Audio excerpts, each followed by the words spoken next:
Ils auraient dû partir lundi dernier pour des vacances de 15 jours ou 3 semaines en France ou à l'étranger. Plus d'un millier d'adultes handicapés se retrouvent privés de vacances. L'agence organisatrice des séjours ayant vu son agrément suspendu à la dernière minute. Dans la région, plusieurs centaines de personnes sont concernées. Béatrice Tardy, Mathieu Boudet. Marion est handicapée mentale. À l'heure de boucler sa valise, elle apprend que l'organisme Rêve et Découverte, avec lequel elle part chaque année, n'a plus l'agrément vacances adaptées organisé.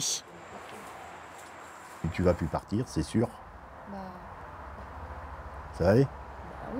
Tu vas t'en remettre ? Son père s'inquiète car Marion exprime assez peu ses sentiments. Une chose est sûre, elle n'est pas la seule à avoir été prévenue au dernier moment.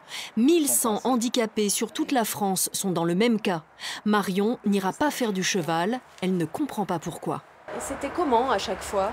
Bien, super bien. Les monos très gentils, très bien passés avec eux. Et vous les attendiez, ces vacances? Voilà.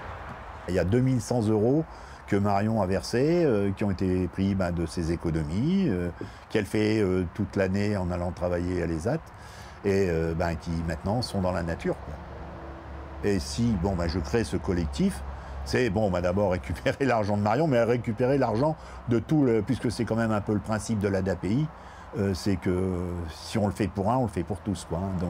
Ces séjours adaptés existent depuis bientôt 20 ans. Plus de 30 000 handicapés en ont profité. Aucun problème jusqu'au premier signalement en 2015 et 2016.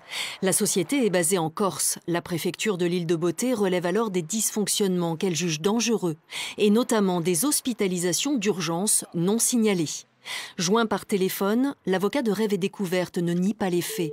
Mais il affirme que depuis le mois de janvier, l'entreprise a démontré son professionnalisme. La préfecture a d'ailleurs validé au printemps toutes les autorisations de séjour adaptées. Il aurait été plus simple de retirer l'agrément au mois d'avril s'il y avait des éléments graves. Ça aurait évité effectivement des réservations, ça aurait évité un dépôt de bilan, ça aurait évité pas mal de choses. La liquidation judiciaire va permettre le remboursement des 1100 voyageurs handicapés lésés. Mais 300 animateurs saisonniers n'ont plus de travail et les centres qui devaient les accueillir perdent de l'argent.